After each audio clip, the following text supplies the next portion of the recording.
Armiroomiyaan luba mujjaa.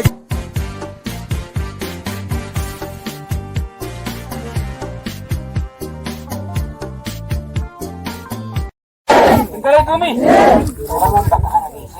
Ajamtutti misooma soowaa dhiisuu hin dandeessu. Yoo misooma soowaatiin dhiise jette dachii dhiisee deemtuu.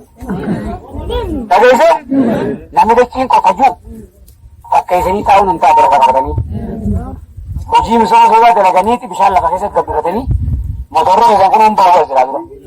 Ni ba'a yoo biheellee dhugaa fi kan fakkaatu yoo misooma soowaa dalaguu baatta boruu qoorti boolti.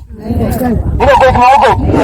Ni goggooti. Kanaaf misooma soowaa jechuun jireenya keenyaa jettanii qaamaa qalbiin fudhattanii akka amma baatan kaatti bakka takkaa jechuudha. Dargaggeessi nafnee abbaan hin nafne, sheen hin nafne, haroon keenya nafne hedduun dhufanii jiranii. Kanaaf sulula keenyagaa yeroo duraatii miti amma duraa hidhamaa ture. Garuu sululli amma dura hidhamaa ture rakkoolee tokko tokko qaba. Sululli immoo olii humna keenya irratti dhangalaafnu sulula eeggannee bu'aa irraa arginu ta'uu danda'u qaba. Sulula bu'aan isaa irraa mul'atu dargaggeessi keenya himaataan irra ijaaramee bu'aan irra mul'atu danda'u qaba jechuudha. Humni namaa dilli kun yoo qarshii shalaydee mileenatti oli. Mileena oli jechuudha. Kanaaf laffaatii keessan irraa kun dhaloota boruutiif dachii bareedduu qeebachiisuu danda'uu qabna jechuudha. Namni kan dalaguuf bar ilmoo isaatii waa qeebachiisuuf jedhu. Bitis kan dalaginuuf ilmaan keenyaaf ka dabru ta'uu danda'uu qaba jechuudha. Har'a dalaydee boru atummaa yoo kaballeessu taate sirrii miti. Laffaatii keessan aduu tanaan akkanaan laffaatan kana bu'aasaa boodaa uummanni keenya ijoolleen keenya irraa gammaduu qabdi jechuudha. Sululli yeroo jedhamu yoo tuttuqaa irraa dhorkitan kun fagoon ta'inu kanuma bara kutee dalaydhaan fooyyeedha. Isaan achirra jiru isiniif fakkeenya ta'a jechuu barbaade. Kanaaf keessattuu dargaggeeyyii hojii dhagayyii fuuldura nutis hojii hedduu irratti hojjechuuf waan karoorfannee jiru. Isinis qophaa'inaa amma qabdan kana daran cimsitanii itti bu'uu danda'uu qabdan. Dhimmi sululli uli sululliin dhaabbatu hanga jiru namaa jiru. Sululliin dhaabbatu. Sululli kan dhaabbatu guyyaa addunyaa kanaa namni hin jirre qofa. Kanaaf sirrii qabattanii hojii amma eegaltan kana daran bareechisanii hanqina amma xiqqoo harkina illee tottolchisanii waan araddaa keessan fakkaatu waan araddaa mul'ataa fakkaatu hojjechuu danda'uu qabdan jechuudha. Humni namaa kun ta'ee qisaasamuu osoo hin taane guyyaa jaame keessatti karoora isin taa'e sirriitti hojjechuu danda'uu qabdan jechuudha. Nuti immoo har'a dhufnee maarraa boonoo jennee akka deebinuu miti. Koreen adda addaa dhufnee waan kana ni hordofna. Boodaan jala buunee sululli uummanni lallaffeessan maalirra jennee jala deemna malee harruma dalaynee harruma kasin jala haasnu miti jechuudha. Kanaaf sulula akka amma duraatti hogguu ati har'aa isin dalaydee keessaa baatu boru tiraaktar balleessu hin dalaynu. Maaliif bu'aa sululaa hedduu arginee jira. Ooyiruu keessatti sugguu dalaynee bara san yoo xiqqaate abbaan ooyiruu sana oomisha gahaa harkatarraa. Sirriitti gahaa harkata jechuudha. Garuu eeggachuu danda'uu qaba gaafa sana. Kanaaf gaafa boru balleessinu dalaguu qabnu haalli itti baatan haalli itti raayyaa baatanii baatan haalaan nutti tolee jira. Jajjabaadhaa galatooma nu jiraadhaa isiniin jira. Jirtu? Jirtu? Jirtanii? Bakka jiraattan? Tolee hedduu gammannee jirra. Inni sulula dhimma jiraachuu ta'uu. Kana gaafa jennu sulula jechuun bu'uuraan dhaabbatu hojii warri jiru akka reefuu kaasisan maamilaaru maali amatu nama daleeyna osoo inni kun hin dhaabbatu yoo ta'u hin jiru. Isaan naanu hanga guyyaa rukki dhaabutti jireenyi kun hangasa jireenyaa jechuudha. Har'a bishaan lafa keessaa meetira 200 baasnee akkasumaan isaa gubbaa kanatti koo wanta dhiineeti. Silaa 100 jiraata. Gad fagaate. Kanaaf dhimmi sululaa kun dhimma wabii keenya jireenya keenya mirkaneeffachuudha. Qonni keenya dhaabbatu yoo roobni dhaabbatu jireenyi keenya ni jira.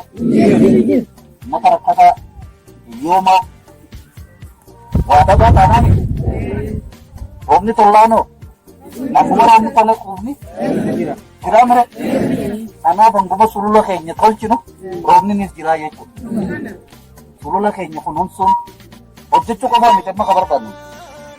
Kaayyoon sululaa amata kanaas as daleedee amataas yoo osuma deebitee amma nu gaamu kunuunsuuf biqiltuu dhaabu biqiltuu akkam taadhaamu kan namni irraa waa nyaatu akkam jettan kanneen kunuunsinu kanaa waa jechuu barbaadu waan firii qabu waan booda akillee dhalli keessoo har'a hojjechuun wareegama guddaa gaafata.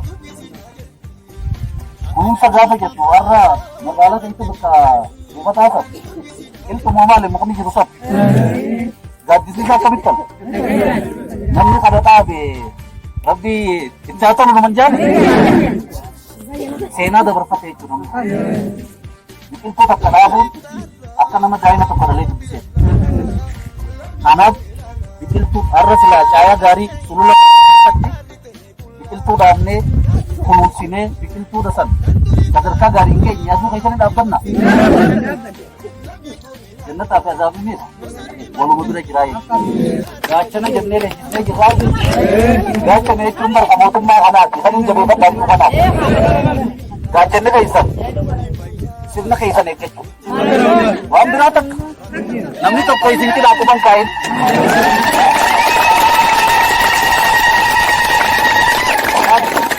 Misooma sululaatiin akka badhaafamtu shakkii tokko hin qabu.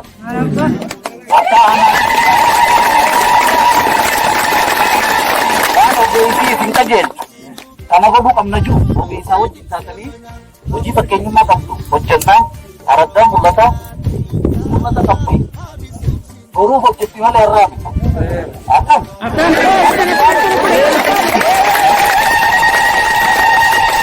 Geessaan badhaadhaa badhaala amma garaagarummaan jiru fi amma haa jiru geessaa badhaadhaati.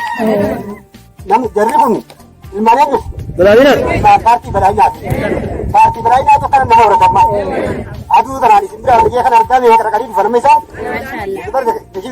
Itti haawaa dalagaa turre aduu keessa jiran numine isaan ammoo argaa hedduu dhaqaa dhufaniiti garuu isin bira deemuu wallaalan amma harkaatti ilaalee harka kanarratti. Kanaaf baga gammaddanii baga isinillee laffaanii isaan isin harkanii kanaaf haamilee kannaaf. Haamilee.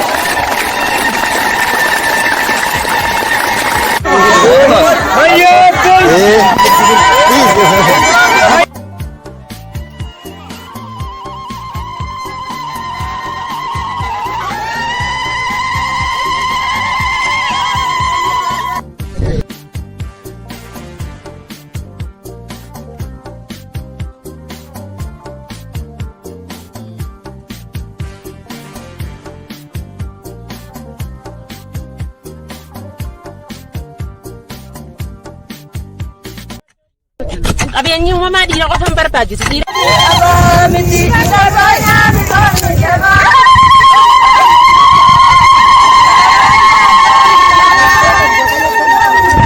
Dhalaadhaanis misoomni keenya mirkaneeffachuun nu barbaachisa.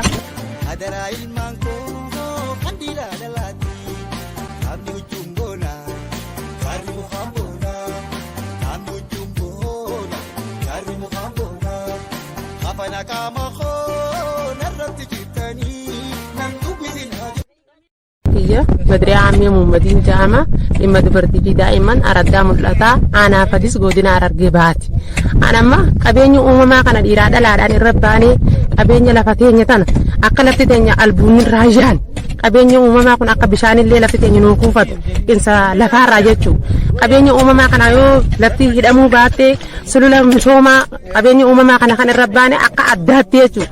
sululli duraan dalagaa turre boolla akkana boolla addaa qonnee jirra sululli maan tana bootti qabeenya uumamaa dhiiraa fi dhala jiru tun boolla addaa jechuun ni danda'ame jechuudha. Kanaafuu qabeenya uumamaa kanarra baanee dhiiraa fi dhalaadhaan jaarsaa fi baanee lafa teenya tana ni misoomsinaa jenneeti dhiiraa dhalaanis irra bobbaanee qabeenya uumamaa kana akka lafti teenya nurraan dhiqamne. Albuunni lafa keenya akka nurraan baane lafti teenya hidhamtee albuunni lafa teenya akka itti nu gabbattu lafti gabbattuu nu taatee bishaan lafa jalaalleen itti nu dhiyaatan biqiltuun qabeenyi uumamaa kun dhimma jiraachuu dhabaate yoo biqiltuun jiraate jiraachuu dandeenya. Kanaafuu qilleensa bareedaa isiirraa fudhannee jiraachuu dandeenya. Yoo biqiltuun hin jiraanne mataa keenyaaf jiraachuu hin dandeenyu waan ta'eef namni kun hundinuu itti ba'ee waan dhiiraa dhalaadhaan irra bobbaanee misooma keenya ni tasgabbeessinee nu har'a akka addaatti jechuudha. Akka hin qotin qonnee qabeenya keenya ni mirkaneeffanna misooma keenya ni mirkaneessina waan jennuuf kunoo akkanatti itti bobbaanee dhiiraa dhalaadhaanis ililbeenis dhiira teenya cinaa dhaabbanni qabeenya uumamaa kana ni mirkaneeffanna waan jennuuf irra bobbaanee kunoo amma iddoo sulula keessaa jirraa jechuudha. Addaa mul'ataa keessa.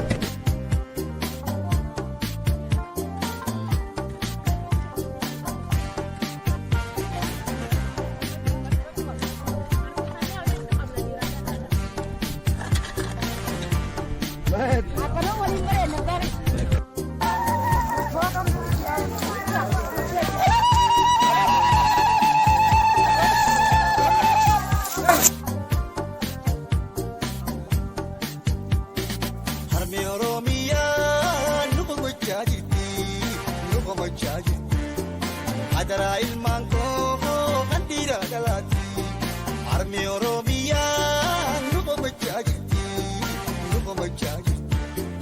Adara ilmaan koo kan dhiiraa dhalaatti namni wajjin boona gaarri mukaan boona namni wajjin boona gaarri mukaan boona afaan qaama koo narratti jirtanii nan dubbisinaa jirti afaan qaama koo.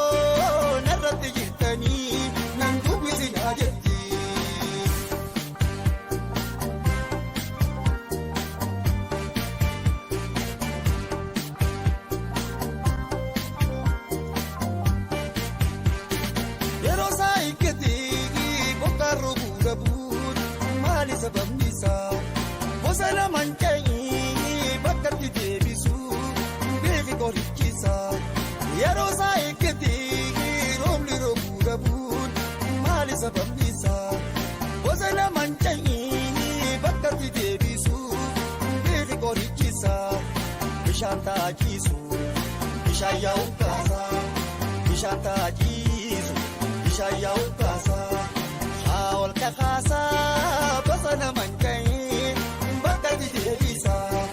Haawal kakaasa bosona mancaayi bakka itti deebisa haa kunuunsinu bosona haa kunuunsinu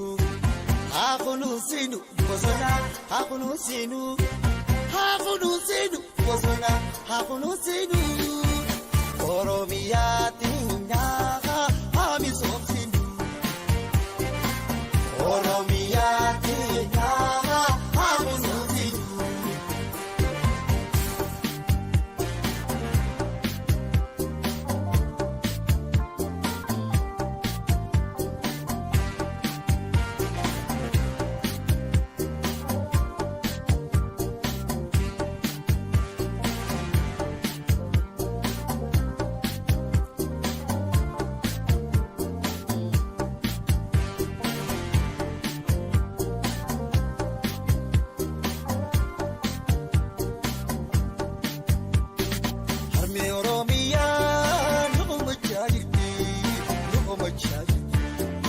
Adara ilmaan koo kan dhiiraa dhalaatti harmee Oromiyaa nu komachaa jirti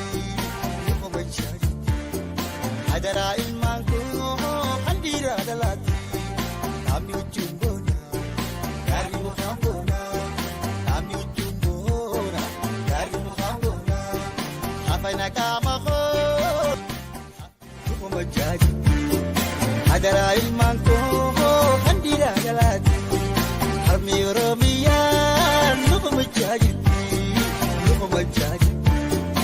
Adara ilmaan koo kan dhiiraa dhalaatti namni wajjin boona gaarri mukaan boona namni wajjin boona. Duraan dursee maqaan kiyyaa Umar Abdusalaam Jaama hojjetaa misooma araddaa mul'ataati.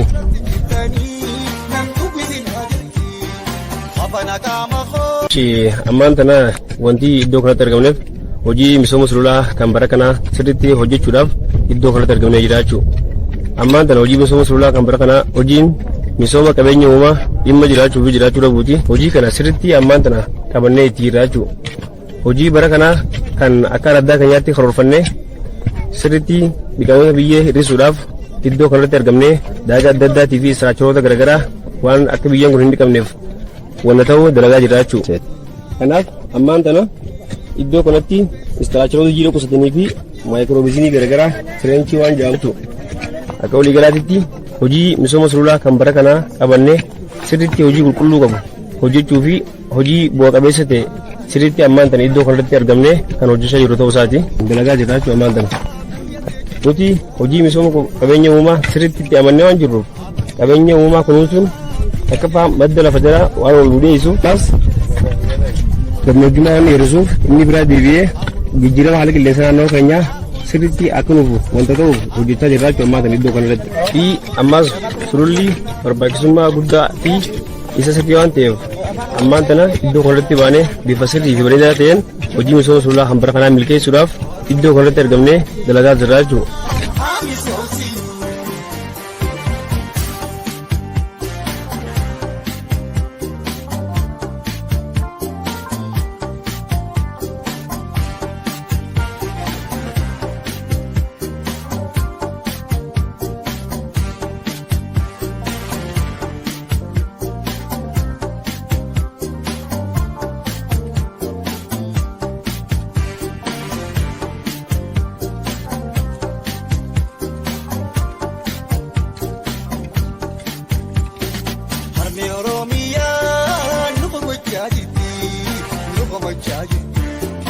Adaraa ilmaan koo kan dhiiraa dhalaati.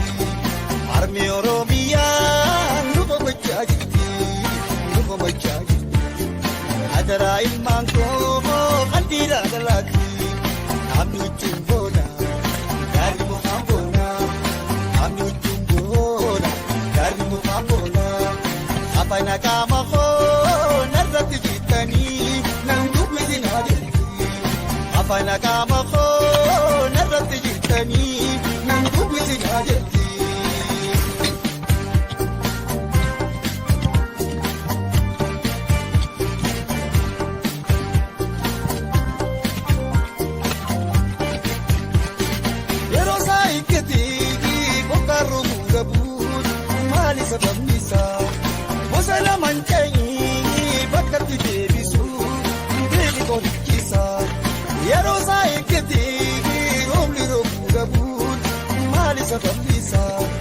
Bosala mancanii bakka itti deebisu beeku qorichisa bishaan taajisu bishaan yaa'u kaasa bishaan taajisu bishaan yaa'u kaasa haawal kakaasa bosala mancanii bakka itti deebisa haawal kakaasa bosala mancanii bakka itti deebisa.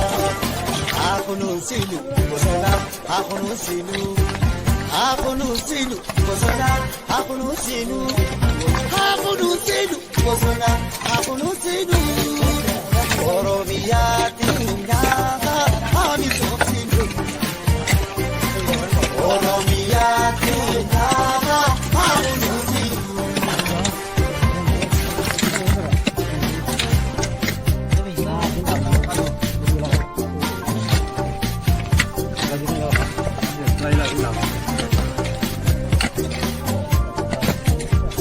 Gracias, vámonos.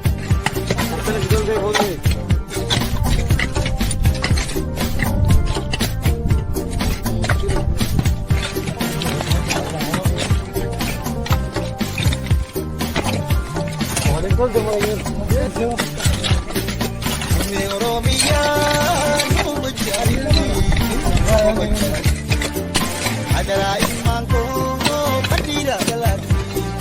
Army Oromia,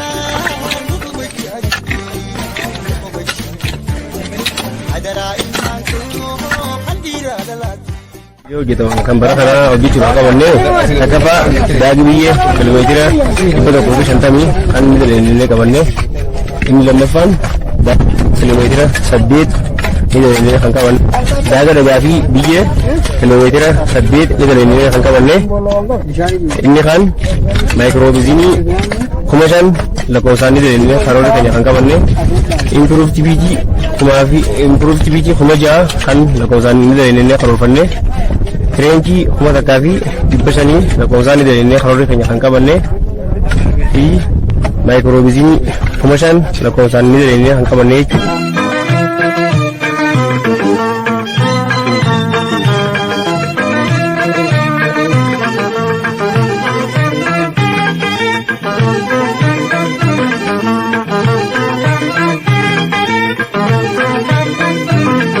Sula balla khizaro hara kayara tara re lage ne dagara gamachu gudone yajado buji utomara sula balla khizaro hara kayara tara re lage ne dagara gamachu gudone yajado buji utomara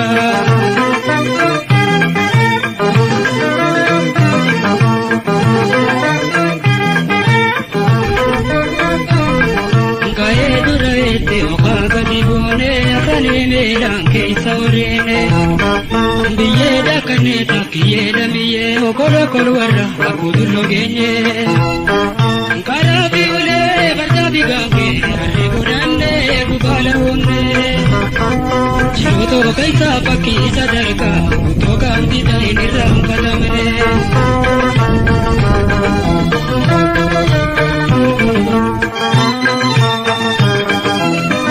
Kangya marama minin gama ogeessa waajjira qonnaa fadhiisu kan inni asitti argameef waajjira bakka bu'ee akka ogeessa tokkotti hojii qabeenya uumamaa kana bifa saayinsiidhaan deeggarree akkamitti bu'aa buusuu dandeenya akkamitti dhiqama biyyoo keenya ittisuu dandeenya kan jedhu irratti gaara kana misoomsaa jira jechuudha istiraakcharoota garaagaraatiin deeggarree.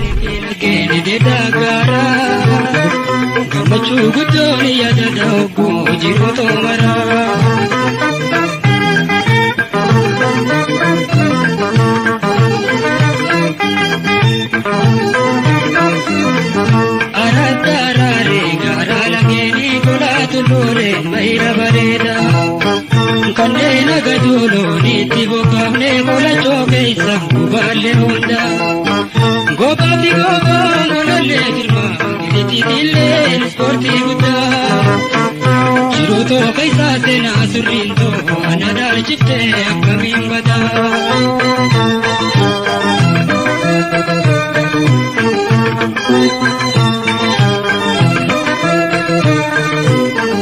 sulula balla kaise arohara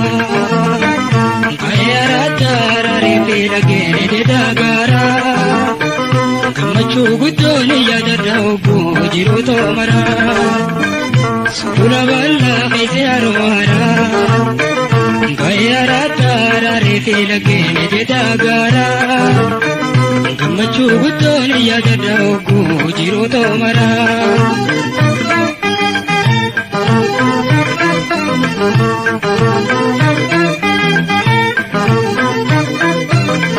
Logale tune jiro jolumada dawagul ringare nama Faru arba bi ulilla boda labadi gate nyagana gama Lajire nyaga basulu kare balate kamati bagane Amile dorgom solite omu kubaya nifenya walidadane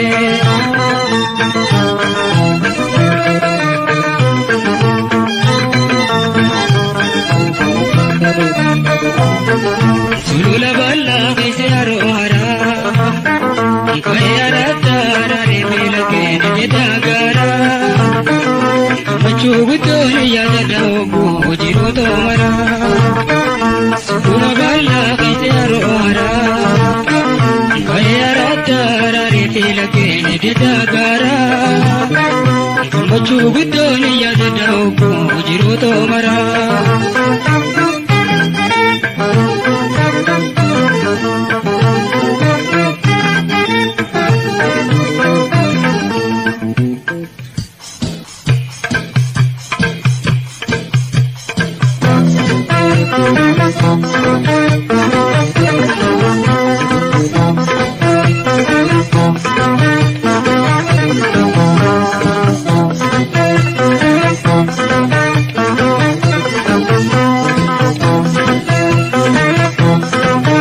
Maqaan kiyya Muhammad Umar Hussein jedhani. Hojiin kiyya qotee bulaadha. Hojiin ammoo keessatti hirmaadha yeroo ammaa qoree jaasaati. Iddoo misooma sululaa irratti jechuudha. Misooma sululaa kana misooma duratti illee hojjechaa jirra. Har'ammoo misooma sululaa kana nu fayyada jennee nu keessa gadhiisee hadirii dhabde dalagu jirra jechuudha. Ammoo tokkoffaa irratti bishaan lafa keessaa nu gabbisa. Lammaffaa irratti immoo biyyee keenya nu guddisa. Sadaffaa irratti illee akka biyyee keenya hin dhiqamne isa jennee jedhee abjii qabna jechuudha. Haala siddura dabareemerra. Waa taasii dura sululli kun dhimma jiru jiraachuu dhabuuti jennee jala murree ilma ilmatti sululli kun hafuu qabuu jenneeti jala murree hojjechaa jira jechuudha. Hojii qulqulluu maayikirooviizinii nyaata kireenchii daadhaa biyyee hundi as keessatti hojjechaa jira jechuudha. Uummanni illee ni jiranii warri tokko tokko sululli kun maalii faayidaan isaa? Dhufumaaf isin niyaasaa oolanii maal qabaa kun warri jiru jira. Sanillee ilaalcha isaanii san amansiifnee akka wanti kun faayidaa qabu itti agarsiifnee akka isaan fedhan irratti deeman godhaatii jirra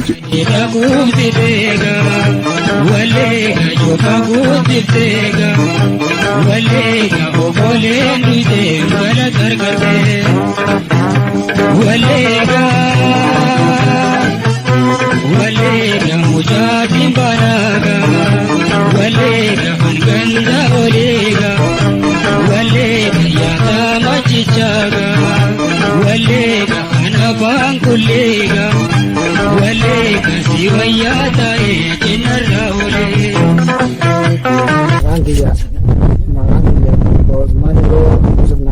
Magang kiya Bosmani bro isim nanjani wae pernambula dah akalitti mansamula hana egalet yedu hala bereda dani hadurani dia ada Arran kana bareechine hojjetu jiranja qabadoo jira akalitti nga waan itti jiru umatallee hirmaatifne hojii saala bareedaadha akalitti waan kana sulula kana bareedaa godhu jirra nama gartee hubannoon qallallee hubachiisaa jiranja kaniifu sululli kun nu fayyadaa bishaan lafa keessaa nuuf gabbisa akalitti caayaafis gaaddisaafis dhaqeelletti haftee kaarooballee nu harkisa jenneti amanne danne kasti dalaga diranga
Abadu balleessa biyya teenya keessa faala marqilleessa abadu balleessa biyya teenya keessa faala marqilleessa haqunuusinu bosona haqunuusinu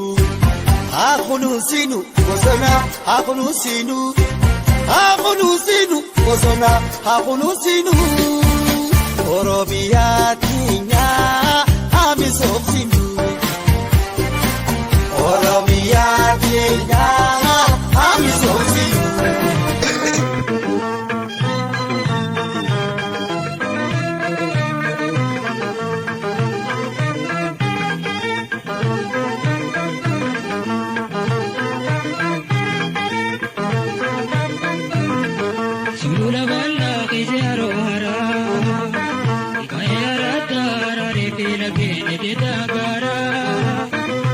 gammachuu guddoon yaadadoogu jiruutu mara sulula bal'aa keessa aroora ka'ee araataara ribeera geene deedaagaara gammachuu guddoon yaadadoogu jiruutu mara.